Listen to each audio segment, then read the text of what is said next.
Hey team, Michael, John Sunderland from 90 Plus GAMSAT. We are back with a model answer to an MMI station. This is a situational judgment station. It reads as follows. Your friend, a policeman and schoolteacher are over for dinner. They have a child whom you notice has bruises on their legs and arms. Over the past few months, the child has had several other injuries, broken arms and cuts. These injuries all appear to be signs of physical abuse. The first question, what are the issues? This is a pretty typical question. Generally, situational judgment stems are requiring us to identify what the various factors are, how people would be feeling, and typically what are the issues that we should be concerned of.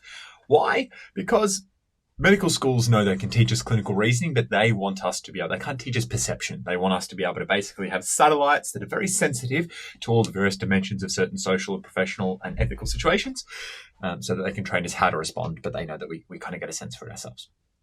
So I think on this one, I might just go ahead and put a timer on. I haven't prepared this, but I'm going to chuck a minute on the clock and we'll see what happens. And then anything that I think I fall short of, we can address after the time finishes.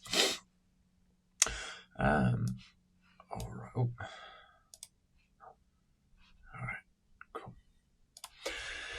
All right. So the main issues here, this is a very complex situation. I'm in a situation where I'm friends with people, and my maintaining that friendship is important because it gives me access to a child who appears to be the victim of abuse. Now, there's some possibility here, or it's implied in the stem that it could be the parent's fault, but we don't know that.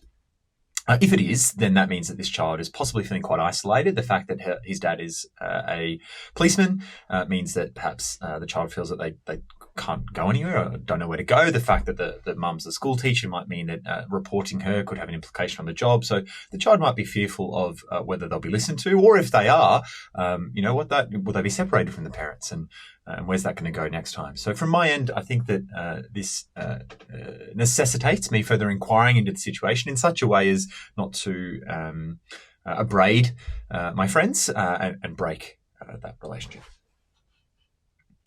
All right, so that was a minute. I think that what is good about that response is it shows a great appreciation of how the child would be feeling, about the professions of the parents and about what the future of the child might look like. So I think that shows a lot of emotional intelligence.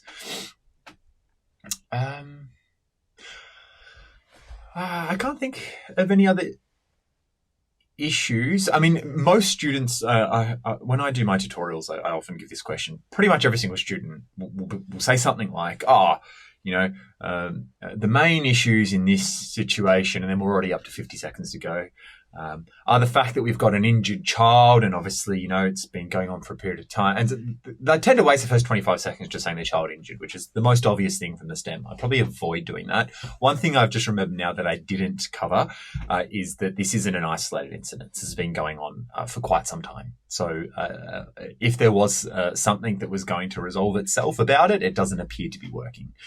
So that's probably something I could have mentioned but didn't. All right. Hope that helps. Thanks, guys.